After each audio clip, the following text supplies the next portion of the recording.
para o meu caminho. Tua palavra é lâmpada para os meus pés, Senhor. Lâmpada para os meus pés e luz para o meu caminho. Lâmpada para os meus pés e luz para o meu caminho. Evangelho do Senhor Jesus, segundo escreveu São Mateus, capítulo 15, começando pelo versículo 1 e até o versículo 20. Então alguns fariseus e escribas vieram de Jerusalém até Jesus e perguntaram: por que os seus discípulos transgridem a tradição dos anciãos, pois não lavam as mãos quando comem? Jesus, porém, lhes respondeu: porque também vocês transgridem o mandamento de Deus por causa da tradição de vocês. Porque Deus disse: honre o seu pai e a sua mãe, e quem maldisser o seu pai ou a sua mãe seja punido de morte.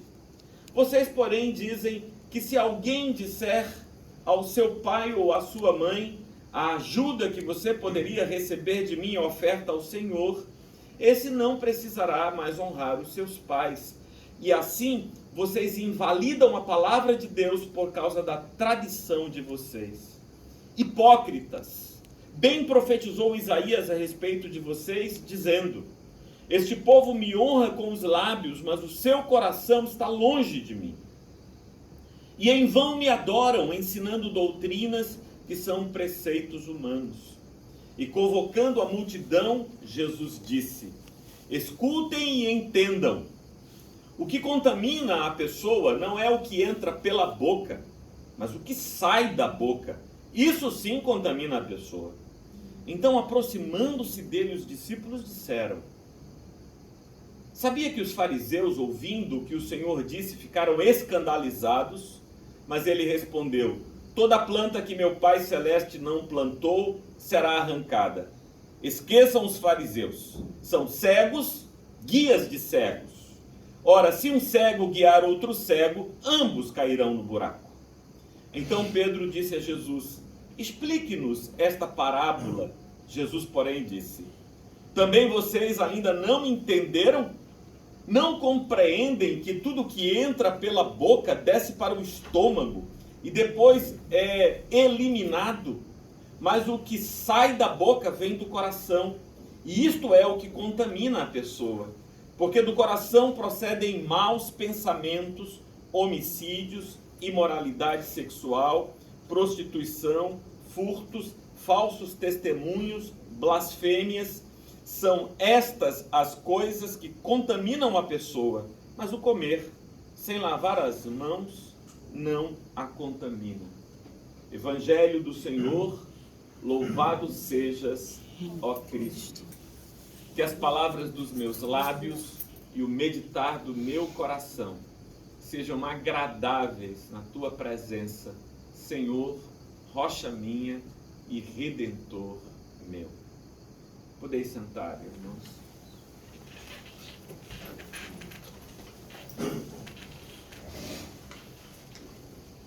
Eu olho para as pessoas que estão reunidas nesta manhã aqui na paróquia da Santíssima Trindade, para bendizermos ao Senhor, para louvarmos o seu nome, e vejo que muitos de vocês são pessoas próximas a mim, porque foram meus alunos na faculdade de Direito, estudaram Direito comigo, muitos de vocês, outros são meus parentes, pessoas próximas, outros que caminham conosco aqui.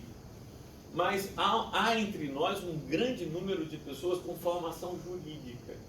E eu queria aproveitar este fato para fazer uma relação muito pertinente à contemporaneidade do direito e que aparece refletido nesse texto bíblico, Valmir.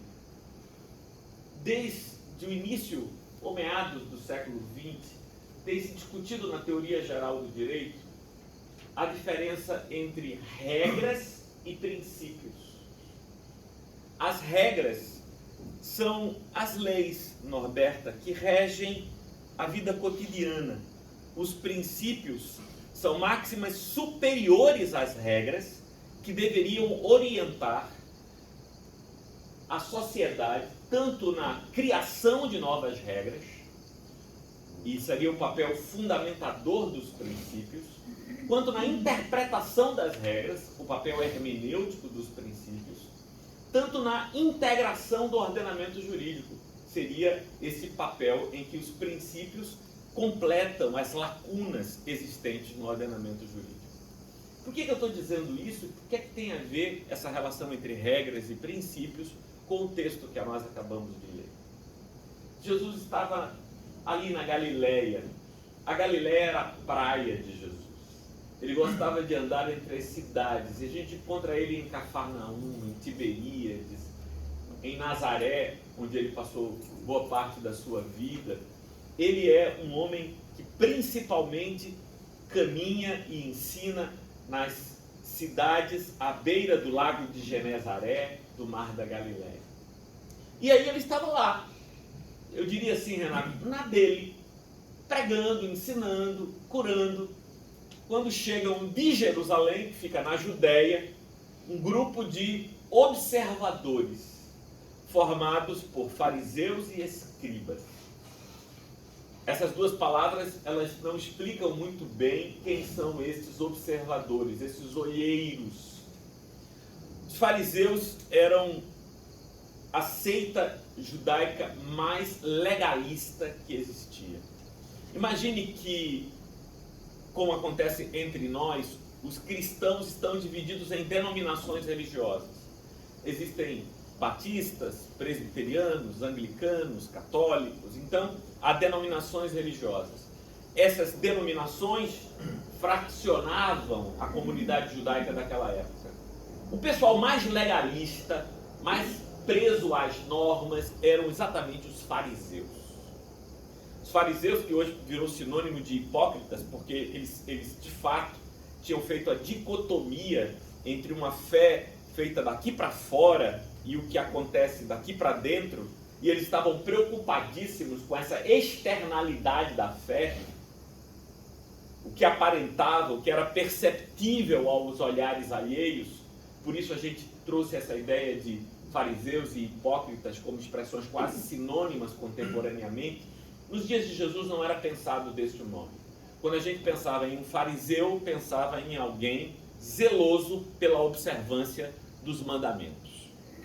Contudo, quando eles chegam, eles observam que os discípulos de Jesus não estavam cumprindo uma das tradições dos anciãos.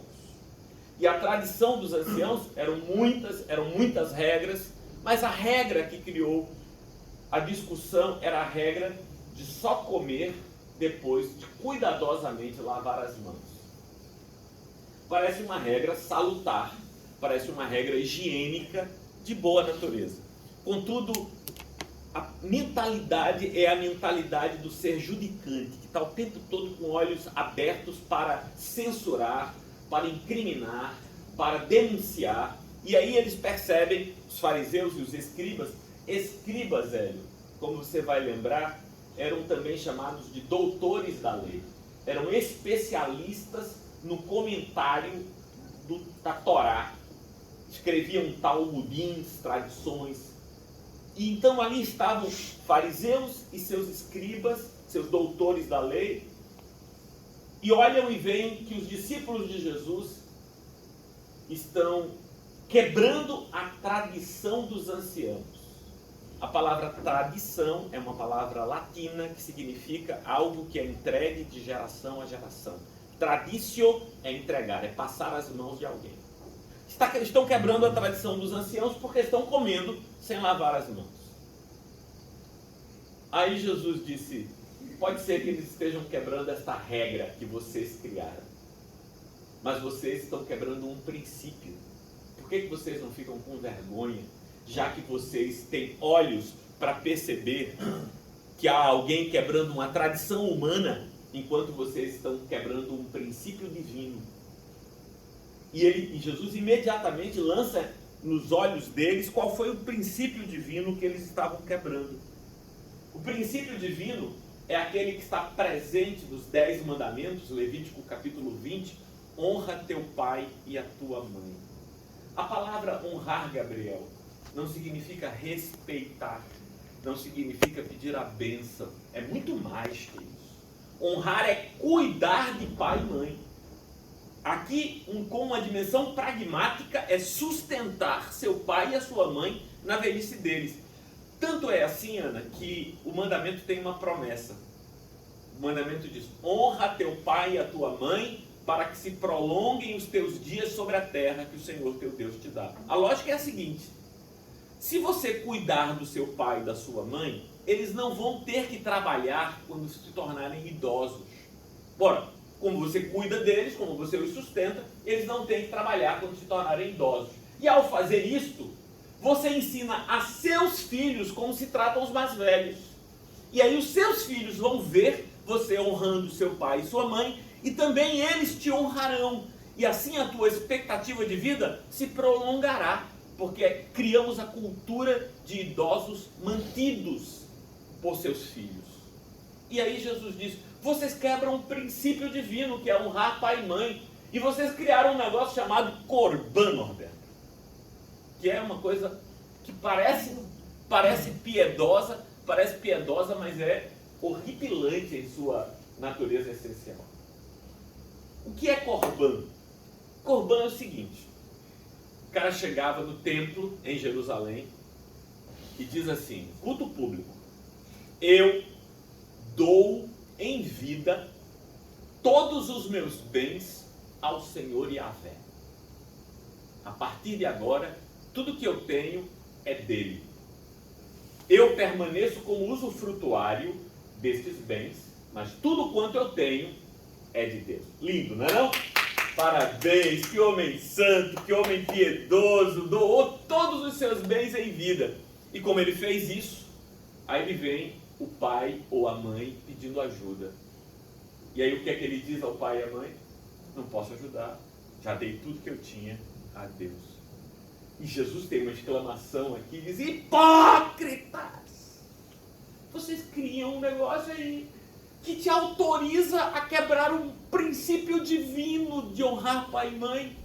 E aí, pelas tradições de vocês, vocês invalidam. E aqui usando, volta lá a linguagem jurídica, revoga um princípio por uma regra. O princípio está revogado por uma regra criada, uma invenção humana. A gente precisa entender que o nosso caminhar com Deus deve ser regido por princípios, muito mais do que regras. As regras é que atormentam a nossa vida. As regras, essas regras pequenas, diminutas, que querem regular cada passo, cada movimento da vida. E ser cristão acaba se convertendo num rol de não podes. Foi assim que o Evangelho foi ensinado a você, Renato. Lamentavelmente. Foi assim que nós crescemos numa igreja em que ser cristão era não poder dançar quadrilha, não poder beber cerveja, não poder fazer isso, não pode. É um rol de limitações, que não tem qualquer relação com os princípios divinos. Imagine, eu quantas vezes, Norberta, estava dançando quadrilha escondido, porque se alguém visse que eu, presbiteriano, estava lá dançando quadrilha, mas como é que eu ia perder a quadrilha, que só acontecia uma vez por ano? E o bom da quadrilha não era dançar? Não era o dia de São João? O bom da quadrilha eram os ensaios, que duravam 1 mês e meio, 2 meses de ensaios, aquilo era bom. Mas eu fazia isso cheio de medo e de culpas, por causa de regras humanas, que nada tem a ver com princípios divinos. E aí a gente vai vivendo assim, esquecido dos princípios e entulhado de regras. Bem, tendo compreendido isto, o que é que Jesus diz quando ele diz que as tradições não importam, o que importam é o mandamento divino, ou seja, os princípios que procedem de Deus, e nenhum princípio tal qual honrar pai e mãe pode ser revogado por regras humanas. Aí ele diz algo que é assustador. E contra o que o nosso senso comum se levanta imediatamente. Qual é? Que afirmação é essa? A afirmação é: o que contamina o homem não é o que entra pela sua boca, mas o que sai da sua boca. Aí Valmir, você tem que parar e dizer: mestre, está errado. Mestre, está errado. A gente sabe que o que contamina o homem é o que entra na boca dele. O que eu falo não contamina. O que eu digo não me contamina. Jesus disse o oposto do que o senso comum é capaz de perceber. Ele diz claramente. Mas antes de dizer isso, ele dá uma lapada, Aninha, que é clássica. Ele diz assim, citando Isaías, é uma lapada aqui. Ele diz assim: esse povo me honra com seus lábios, mas o seu coração está longe de mim. É lapada ou não é lapada? Este povo me honra com seus lábios, mas o seu coração está longe de mim. Em vão me adoram, ensinando doutrinas que são preceitos humanos. A fé, a religião, a doutrina, a teologia, é tudo preceito humano, não tem nada a ver comigo. E aí é que ele diz então essa frase que eu comentei com vocês: o que contamina a pessoa não é o que entra pela boca, mas o que sai da boca, isto sim contamina a pessoa.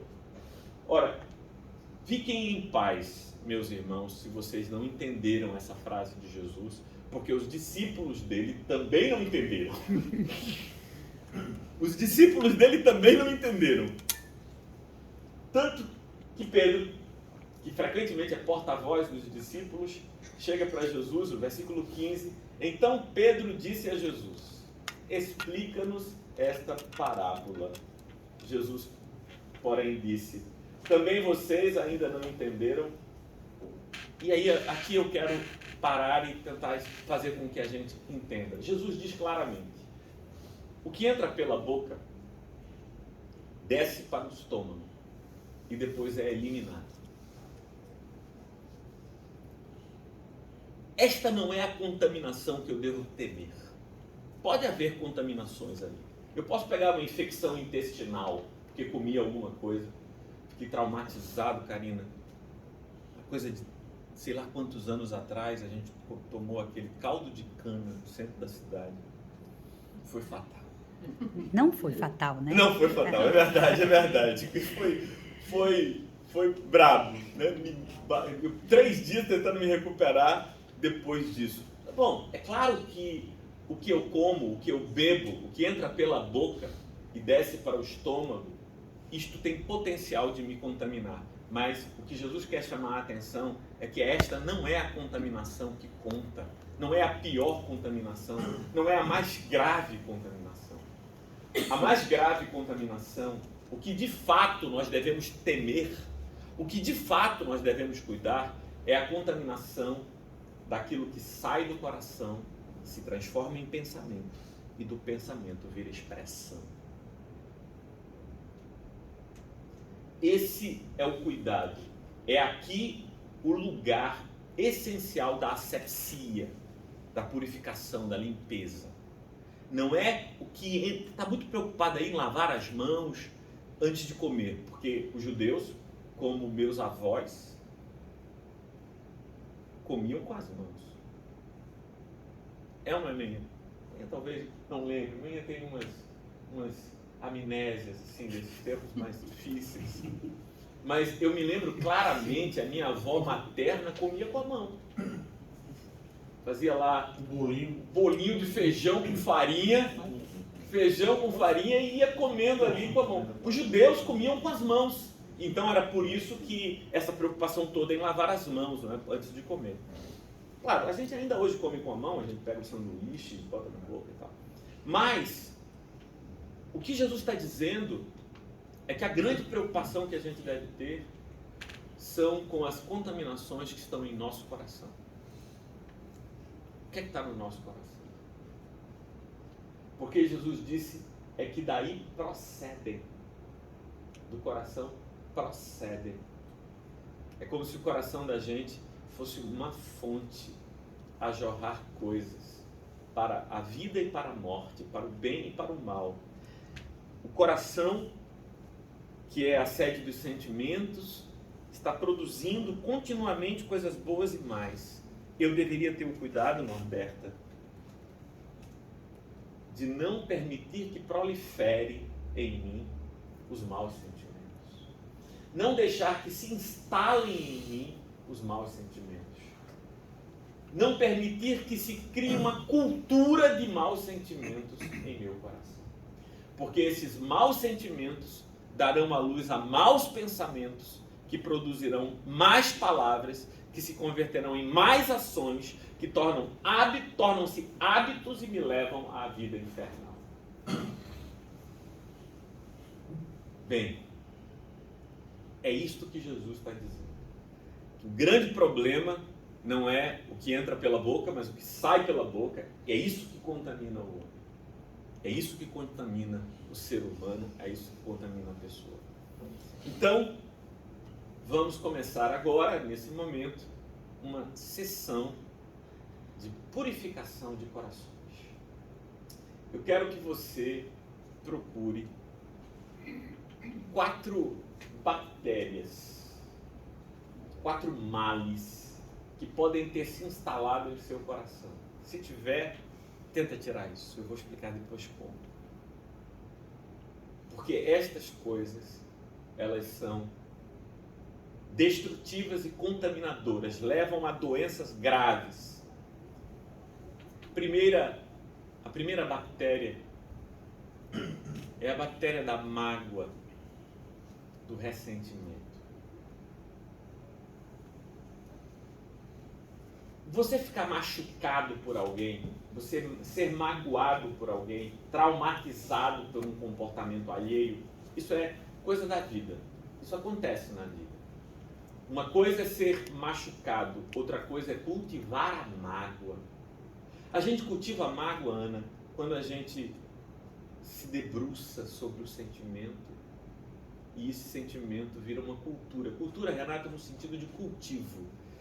É como quem planta arroz, como quem planta milho, que vai regando. Entende? Esse é o problema. Então você tem uma mágoa, você tem algo que alguém fez por você, contra você, e você guardou aquela mágoa, e você cultiva a mágoa, e ela cresce em você, e você arrumina. Ruminar é uma expressão, Eugênio, interessante. Alguns animais são capazes de digestão externa. Então, eles comem o alimento vem ao estômago, eles regurgitam o alimento, que volta para a boca, eles mastigam aquele alimento. Depois de mastigar longamente o alimento, eles deglutem o alimento, que desce ao estômago, e isso é ruminação. Ruminação é o processo da comida que vem da boca para o estômago, do estômago para a boca, e a digestão acontece interna e externamente, simultaneamente. É o que acontece com, por exemplo, o gado. O gado são seres ruminantes, mas acontece com o ser humano. O ser humano também é ruminante. Opa, não, Martor, a digestão do ser humano é interna, mas a digestão dos sentimentos é assim, vem, volta. É ou não é? E você vai naquilo, e você se permite, você deixa. Porque o teu coração se tornou um lugar de malévolas ruminações. Mágoas e ressentimentos. De tal maneira que eu cunhei essa frase, Luciana, que eu acho que pode nos ajudar. Eu mereço perdoar. Como é a frase? Vamos repetir juntos? Eu mereço perdoar. Eu não perdoo a pessoa que me ofendeu porque ela merece o perdão. Eu é que mereço perdoá-la para que eu não fique escravo do mau sentimento para com ela. Eu quero me libertar. Eu quero me ver livre. Eu não quero continuar cultivando esse mau sentimento. Eu perdoo por mim, não por ele. Eu é que mereço perdoar. Não é que a pessoa merece ser perdoada. Eu é que mereço perdoar. Para que eu não passe o resto das minhas vidas ruminando mágoas, que são maus sentimentos, que geram maus pensamentos e más palavras. Marcelo, você já passou por essa? Alguma coisa está estragada dentro da geladeira. Você abre a porta da geladeira, a cozinha inteira fica incensada. Já passou por essa? Já ou não? Tem pessoas que eu tenho essa nítida impressão, Ana. Quando eu sento para conversar e a pessoa abre a boca, eu penso, tem alguma coisa azeda aí dentro. Não é o hálito. Não é o hálito. Não é o hálito. É outra coisa azeda mais profunda que o hálito. Porque se fosse o hálito, um enxaguante bucal resolvia. Mas a pessoa, quando abre a boca, você diz, ih, cara, tem coisa azeda aí dentro. Tem coisa azeda aí dentro. Que não tem enxaguante bucal que resolva. Então, essa bactéria, essa coisa das mágoas e sentimentos, eu mereço perdoar. Uma segunda bactéria que pode estar nos contaminando é a bactéria da murmuração. Murmuração.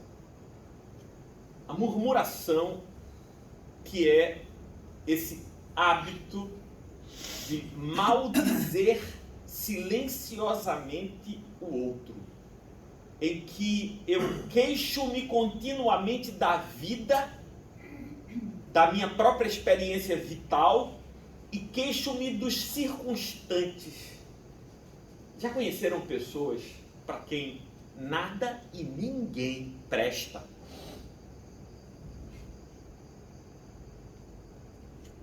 Ah, eu gosto tanto de fulana. Ah, que bom que você gosta, mas porque você não conhece bem, né? É como Olha, a cidade das pontes, que cidade maravilhosa, a cidade do Recife, quanta história. Você gosta, né? Também você. Tem sempre alguma coisa ruim para dizer sobre tudo e sobre todos. E isso está no coração, né? Isso está aqui, isso está sendo. Isso é uma cultura. Isso é uma coisa que vai se expandindo, a murmuração. Tem sempre alguma palavra. Você sabe qual é o antisséptico para a murmuração? O antisséptico para a murmuração, Aninha, é ação de graças, contentamento. Quando a murmuração vier, lembra, tudo é dom de Deus, tudo é graça divina, eu não mereceria nada disso. E eis aqui estou cheio de roupas que me cobrem, nasci nu do ventre da minha mãe. Tudo é graça, tudo é graça, tudo é graça.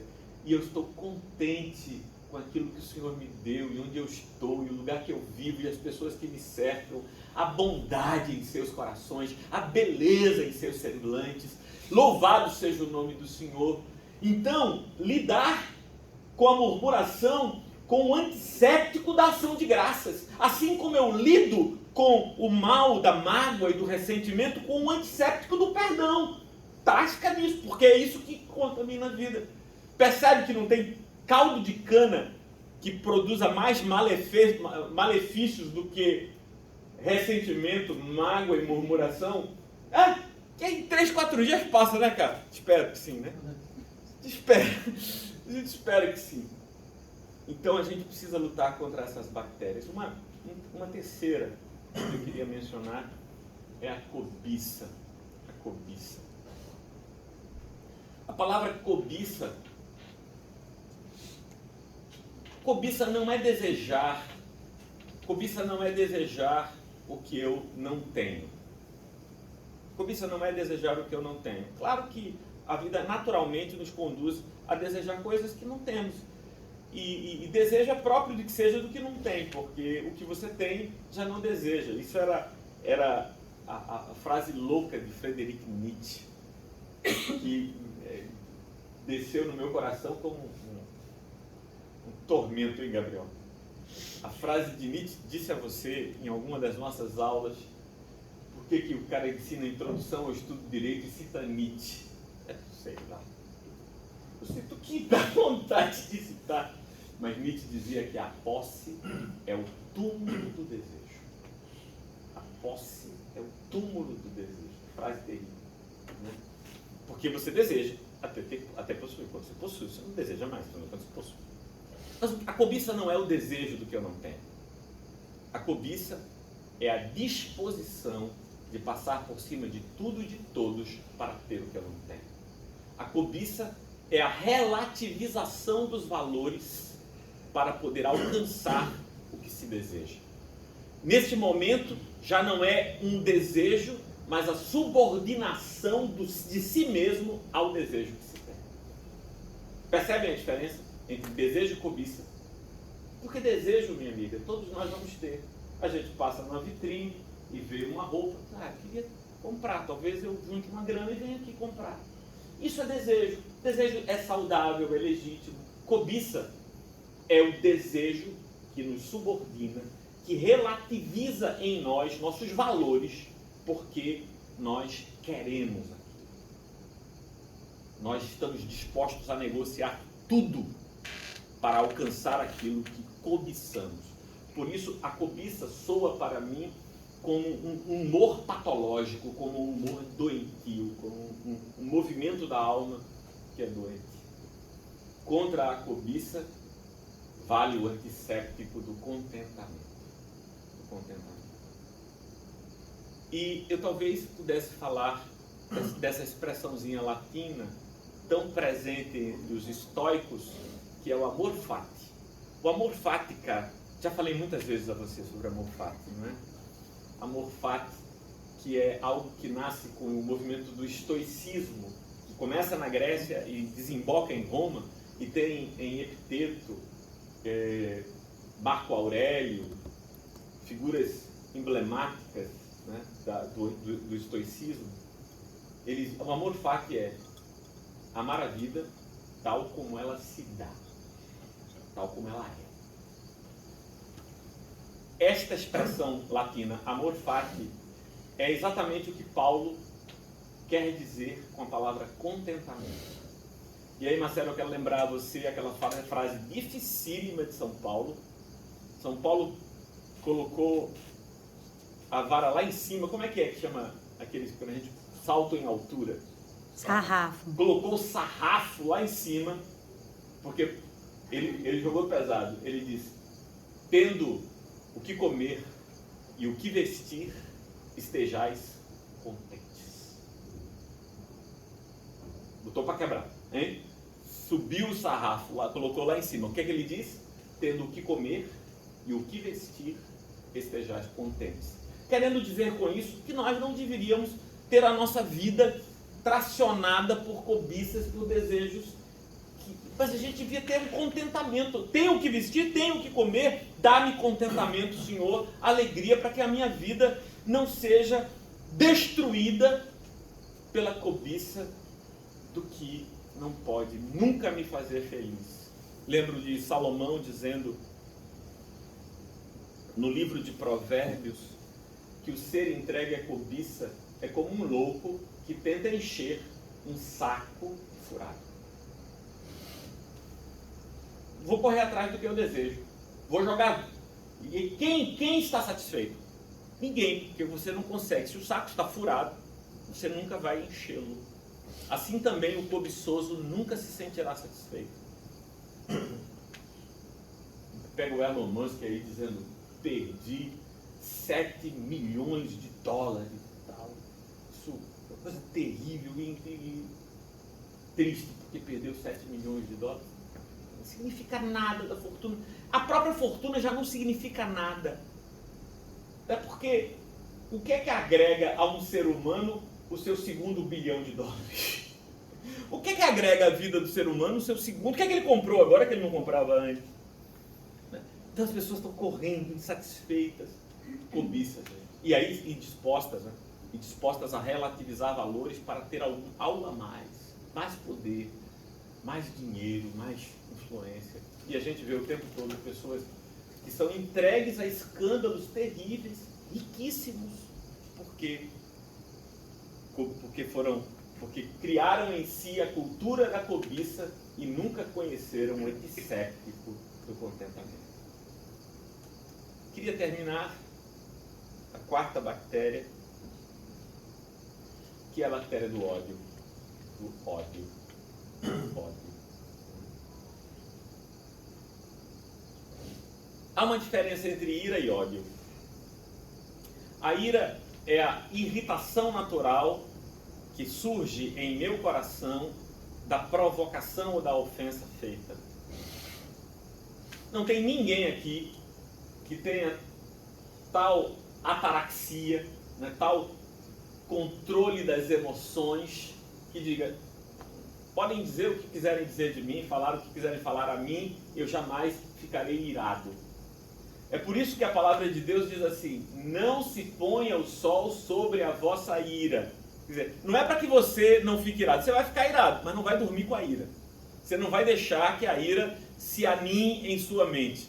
E aí tem aquela frase, Silmanha, que é a seguinte, ninguém pode impedir que um passarinho pouse em sua cabeça, mas qualquer um pode evitar que ele faça um ninho. Você está andando pela rua, um passarinho pode pousar ou fazer coisa pior em sua cabeça. Ninguém pode impedir que um passarinho pouse sobre a sua cabeça, mas você pode evitar que ele faça um ninho, que ele vá trazendo graveto por graveto e aninhando em tua cabeça até que tenha um ninho na tua cabeça. Você pode evitar. A diferença entre o ódio e a ira é que aquela ira que um dia se manifestou em mim foi trabalhada, foi tecida e ela vira ódio. E o ódio se manifesta no desejo de morte contra outra pessoa. O desejo de morte contra outra pessoa. Isso não faz mal a outra pessoa. E para citar mais uma vez Epiteto, o ódio é um sentimento que destrói quem o possui na suposição de que faz mal a quem se destina. Epiteto diz claramente, é como tomar um veneno querendo matar o inimigo. Faz sentido isso? O que é que você está fazendo? Você está tomando veneno. Para quê? Ah, miserável! Vou destruí-lo. Vou tomar esse veneno e ele vai morrer lá. Vai. Essa estratégia dá certo. Inclusive, Renato já diria, esse ato não é criminoso. É crime impossível. É crime impossível. Não. O meio é absolutamente ineficaz, hein, Renato? Já diria lá, Renato, não, olha, é crime impossível. Não tem aqui uma conduta relevante criminalmente. Por quê? Porque isso não dá certo, velho. Isso não dá certo. Mas muita gente cultiva o ódio em seu coração. E ao cultivar o ódio em seu coração, o sentimento de ódio cria mau pensamento. E os maus pensamentos produzem palavras que destroem a nossa vida, que infelicitam a nossa vida. E qual é o antisséptico para lidar com o ódio? Aí eu deixei para o final, que é a parte mais difícil, a gente acaba aqui, vai todo mundo embora, está tudo certo. Porque Jesus não disse que não era para odiar os inimigos. Tá certo? Não foi isso que ele disse. Aninha, eu queria mesmo era que fosse assim. Jesus podia ter dito, Hélio, a gente podia mandar aqui, junta paroquial, vou mandar será que Jesus usa o WhatsApp lá no céu? A gente podia mandar um zap para Jesus, Senhor Jesus, bora fazer assim? Reformulação, a gente está fazendo um projeto de reformulação. Não odeie seus inimigos. Não é bom essa? Não é boa essa? Não odeie seus inimigos. Eu acho que é moralmente elevado. Mas sabe qual é a mensagem de Jesus?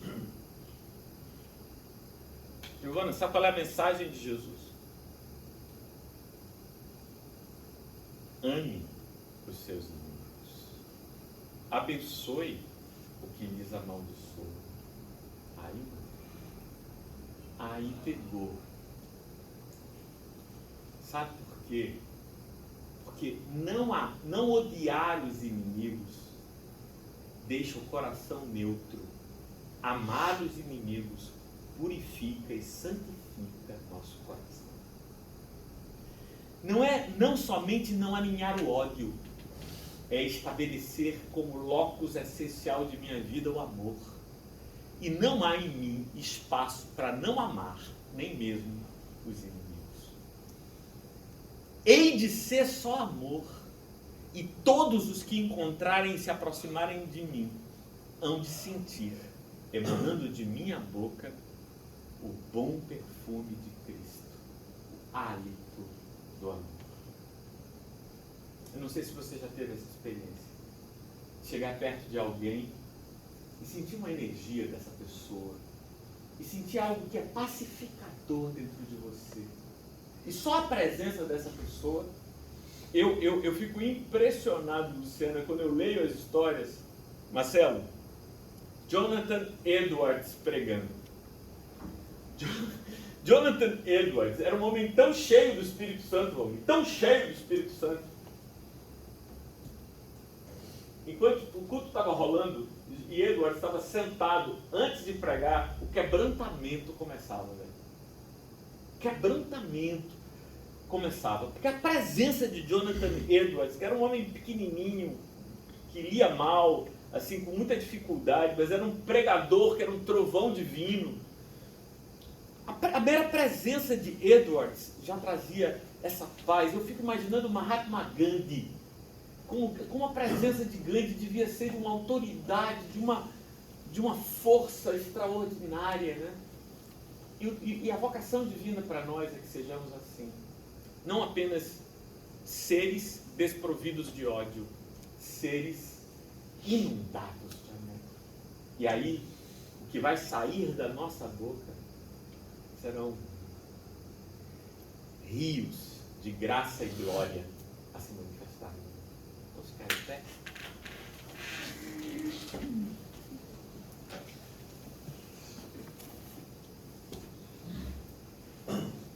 Senhor Deus, tem compaixão de nós, porque a semelhança daqueles fariseus e escribas que interpelaram teu filho, nós também guardamos em nós muita hipocrisia.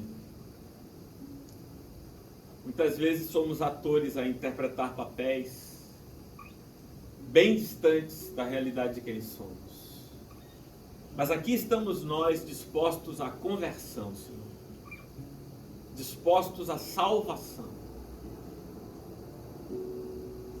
Que tu e somente tu podes fazê-lo, nos salves da mágoa, do ressentimento. Que tu nos salves, Senhor, da cobiça, do ódio. Que tu nos salves dos maus sentimentos, de onde procedem maus pensamentos e morte. Pelo teu Espírito Santo, opera em nós. É o que te pedimos, em nome de teu Filho, Jesus. Amém. Podem se assentar.